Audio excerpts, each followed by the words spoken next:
Hello साथियों, कैसे हैं आप सब। मैं हितेश आप सभी का स्वागत करता हूं एग्ज़ाम पॉइंट चैनल पर। जैसे कि आप सभी जानते हैं, मैं रेगुलर बेसिस पे आपके लिए क्लास लेके आता हूं। दोस्तों, ये जो है हमारा न्यू चैनल है और जो हमारा पुराना चैनल है वो है ज्ञान विद्यालय। तो आप ज़्यादा से ज़्यादा इस वीडियो को शेयर करें और सेशन को लाइक करना ना भूलें, और साथ ही साथ एग्ज़ाम पॉइंट चैनल को भी सब्सक्राइब करें और ज्ञान विद्यालय को भी। और जो मैं आपके लिए आज सेशन लेके आया हूँ वो PYQ सेशन है। देखते हैं किस तरीके के क्वेश्चंस रहने वाले हैं। तो चलिए सेशन को स्टार्ट करते हैं बिना देर किए। स्टार्ट करते हैं अपनी वीडियो। लैंड कैपिटल का निर्माण बुद्ध के डैश की ऐतिहासिक घटना की स्मृति में बनाया गया था।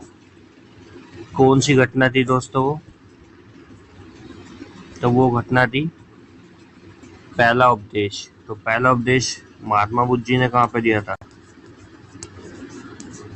सारनाथ में। और इनको ज्ञान की प्राप्ति कहाँ पे हुई थी? बोध गया में। ठीक है, इतना आप याद रखेंगे इस क्वेश्चन से। तो डी विल बी है और राइट आंसर। और दोस्तों एक चीज और पूछी जाती है, अशोक, राजा अशोक ने बौद्ध धर्म के प्रचार प्रसार के लिए अपने पुत्र और अपनी पुत्री को कहाँ भेजा था? तो कहाँ भेजा था? श्रीलंका। किस किस को भेजा था? अपनी पुत्री संघमित्रा और पुत्र महेश, ठीक है, या महेंद्र। इतना आप याद रखिए। ठीक है, तो कहाँ पूछा था? श्रीलंका में भेजा था बौद्ध धर्म के प्रचार प्रसार के लिए। अब क्वेश्चन आता है श्रीलंका का पुराना नाम क्या था? तो श्रीलंका को पुराने नाम में क्या बोलते थे? सिलोन। तो इतना आप याद रखेंगे इस चीज से। क्वेश्चन आता है बौद्ध जी के पुत्र का नाम राहुल हुआ करता था। इनको 16 वर्ष की उम्र में शादी हो गई थी। 29 वर्ष की उम्र में घर त्याग दिया था, जिसे क्या बोलते हैं? महाविनिष्क्रमण की घटना। ठीक है, इतना आप याद रखेंगे। चलिए आगे बढ़ते हैं।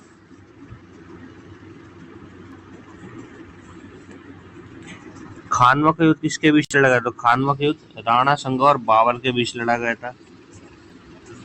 1527 में लड़ा गया था। 1528 में कौन सा युद्ध हुआ था? चंदेरी का युद्ध। ठीक है, इतना आप याद रखेंगे। दिल्ली सल्तनत में और दिल्ली सल्तनत का अंत कब हो गया था? यानी कि मुगल साम्राज्य कब से स्टार्ट माना जाता है? तो 1526 से माना जाता है। 1526 में लोधी एम्पायर के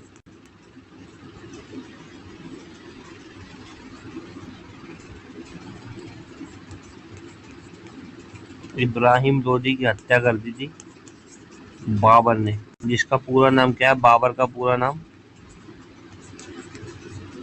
जहीरुद्दीन बाबर। ठीक है, तो आप इतना याद रखेंगे।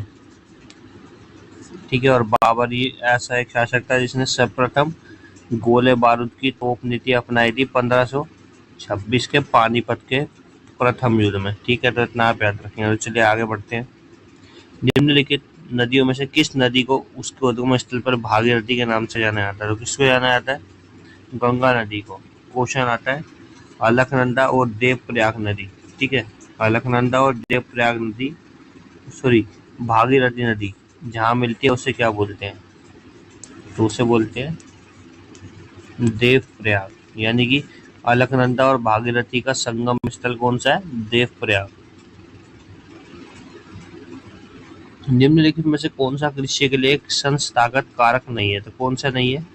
बिजली नहीं है। Option number A will be our right answer. 2011 की जनगणना के अनुसार भारत में कौन सा दूसरा सबसे अधिक आबादी वाला मेट्रो शहर है? तो कौन सा दोस्तों? सबसे पहला तो आपका मुंबई है। ठीक है, 2011 की जनगणना के अनुसार अब तक कितनी जनगणना हो चुकी है? तो कितनी हो चुकी है? 17। और आज़ादी के बाद से बात करें हम 1947 के बाद से, तो कौन सी हो चुकी है? ये 15वीं है, सॉरी 17 बोल दिया, 15वीं है। और अब जो 47 के बाद से हुई, यानी कि आफ्टर द लिबर्टी तो 7 हुई, तो इतना आप याद रखेंगे इस क्वेश्चन से। और दूसरा शहर कौन सा है? दिल्ली। ठीक है। सर्वप्रथम जनगणना 1872 में लॉर्ड मेयो के शासनकाल में हुई थी, जिसे इर्रेगुलर जनगणना बोलते हैं। और 1881 में नियमित रूप से हुई थी रिपन के काल में। तो चलिए आगे बढ़ते हैं। Option number B will be our right answer. Pandit Ramnarayan किस वाद्य यंत्र से जुड़े थे? तो पंडित रामनारायण किससे जुड़े थे?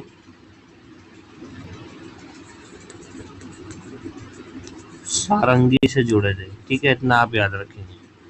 बांसुरी के लिए कौन जाना जाता है? हरि प्रसाद चौरसिया। ठीक है, तो option number B will be our right answer.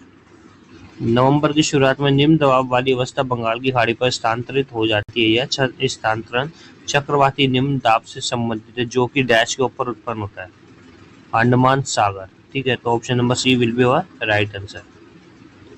2011 की जनगणना के अनुसार भारत के निम्नलिखित में से किस राज्य की जनसंख्या सबसे कम है? तो किसकी कम है? सिक्किम की सबसे कम है। और यदि पूछ ले सबसे ज्यादा किसकी है, तो सबसे ज्यादा किसकी है दोस्तों? यूपी की। और पूछ ले जनसंख्या घनत्व, यानी कि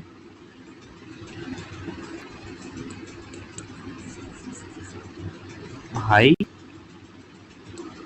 डेंसिटी, तो हाई डेंसिटी किसकी है? बिहार की है।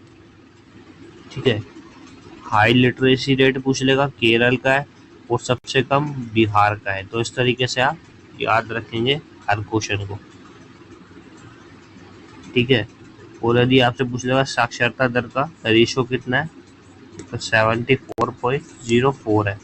और 2011 की जनगणना के अनुसार भारत की शहरीकरण आबादी कितनी है? तो 31.0.5 समथिंग है। तो इतना आप याद रखेंगे इस क्वेश्चन से। तो option number A will be our right answer. निम्नलिखित में से किस टीम ने वर्ष 2019 और 20 में रणजी ट्रॉफी जीती थी? तो किसने जीती थी? सौराष्ट्र ने। ठीक है, अब रणजी ट्रॉफी किस खेल से संबंधित है क्वेश्चन आता है, तो क्रिकेट खेल से संबंधित है। तो और भी ट्रॉफीज देख लेते हैं कौन कौन सी होती है।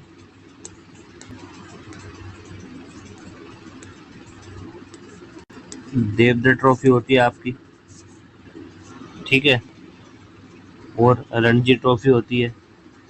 ठीक है, एशेज कप होता है। ठीक है, एशेज कप सबसे पहले किस टीम के बीच खेला जाता है? क्वेश्चन आता है इंग्लैंड वर्सेस ऑस्ट्रेलिया के बीच। ठीक है, इतना आप याद रखेंगे। चलिए आगे बढ़ते हैं। डैश किसी सदस्य द्वारा सदन के समक्ष किसी मामले पर बहस को संक्षिप्त करने के लिए पेश किया गया एक प्रस्ताव है। तो कौन सा है? ऑप्शन नंबर 4 समापन। आत्मीय समाज की स्थापना निम्नलिखित में से किसने की थी? तो किसने की थी? राजा राम मोहन रॉय ने की थी। ठीक है, कब की थी? 1815 में। ठीक है, और 1828 में क्या किया था इन्होंने? ब्रह्म समाज की स्थापना या ब्रह्म सभा की स्थापना की थी। ठीक है, इतना आप याद रखें इस क्वेश्चन से।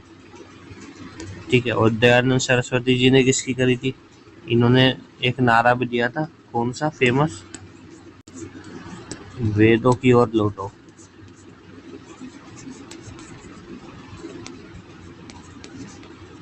ठीक है, तो इतना आप याद रखेंगे, वेदों की ओर लौटो। ठीक है, भारतीय संविधान की प्रस्तावना में पहली बार संशोधन किस वर्ष किया गया था? तो कह रहा है कि जो इंडियन कॉन्स्टिट्यूशन है उसकी प्रीम्यूबल में सर्वप्रथम अमेंडमेंट कब किया गया था? तो कब किया गया था? 1976 यानी कि 1976 में कौन सा अमेंडमेंट हुआ था? 42 कॉन्स्टिट्यूशनल अमेंडमेंट, जिसके तहत संविधान में फंडामेंटल ड्यूटीज जोड़ी गई थी। ठीक है, इतना आप याद रखेंगे। और लोकसभा का कार्यकाल 5 वर्ष से बढ़ाकर 1 वर्ष एक्सटेंड किया गया था, 6 वर्ष किया गया था। ठीक है, इतना आप याद रखेंगे इस क्वेश्चन से। और इसी को क्या बोला जाता है दोस्तों, इसी 1976 42 कॉन्स्टिट्यूशनल अमेंडमेंट को क्या बोला जाता है,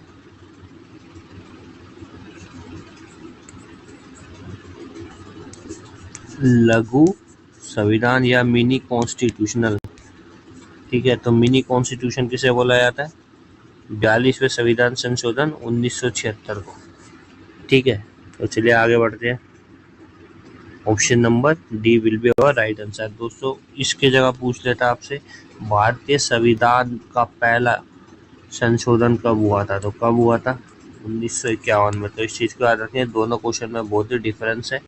ठीक है, प्रस्तावना में पहली बार 1976 में, और यदि भारतीय संविधान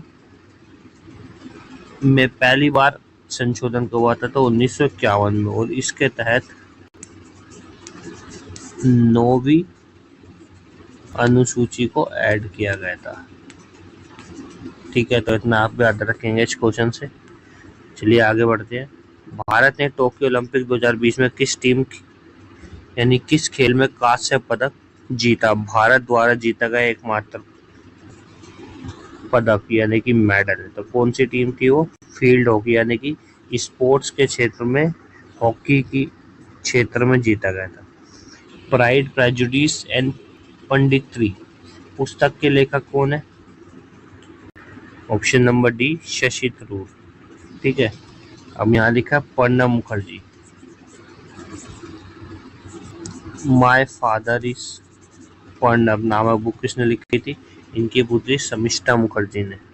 तो इतना आप याद रखेंगे। भोगाली बिहू कहाँ मनाया जाता है, आसाम में मनाया जाता है। कौन कौन से मनाते हैं, रंगोली बिहू, भगोली बिहू, खली गोपाल, ठीक है, नट पूजा, नागा नृत्य। ठीक है, ये सब कहाँ मनाए जाते हैं, आसाम के अंदर। Option number D will be our right answer. निम्नलिखित में से कौन सा वेद सबसे पुराना वेद है, ऋग्वेद। ऋग्वेद के 9वें मंडल में क्या दर्शाया गया है, सोम देवता के बारे में। यजुर्वेद किससे संबंधित है, यज्ञ अनुष्ठान वगैरह से। अथर्ववेद जादू टोना, प्रेम विवाह, इन सबसे संबंधित है। सामवेद संगीत से संबंधित है। तो इतना आप याद रखिए। Option number B will be our right answer. निम्नलिखित में से किस रेलवे जोन में हाल ही में अपने पूर्ण मार्ग का 100% विद्युतीकरण पूरा किया है, तो किसने किया, कोंकण रेलवे ने। द किस ऑफ माई लाइफ किसकी पुस्तक है, इमरान हाशमी। सिंधु घाटी सभ्यता में निम्नलिखित में से कौन सा शहर अस्तित्व में था, हड़प्पा, जो कि रावी नदी के तट पर स्थित था। महात्मा गांधी जी की आत्मकथा का नाम, सत्य के प्रयोग, the story of my experiment with truth. Option number C will be the right answer. Ajit Kumar Doval 5वें और भारत के प्रधानमंत्री के वर्तमान डैश हैं, कौन है, NSA। ठीक है, यानी कि राष्ट्रीय सुरक्षा सलाहकार। तो option number D will be our right answer. अंतर्राष्ट्रीय कला उत्सव आमतौर पर आयोजित कर रहे हैं। दोस्तों ये आपके लिए है क्वेश्चन टेस्ट के रूप में, तो आपको कमेंट करके बताना है कि रेत कला अंतर्राष्ट्रीय रेत कला उत्सव जो है हाल ही में कहाँ पे या किस स्टेट से संबंधित है। तो प्लीज़ कमेंट करके ज़रूर बताएं। यदि आपको सेशन अच्छा लगा तो please like, share and subscribe करना ना भूलें। तो इसी के साथ हमारा सेशन खत्म होता है। यदि आपको वीडियो अच्छी लगे तो प्लीज़ सब्सक्राइब करें। Thanks for watching my video.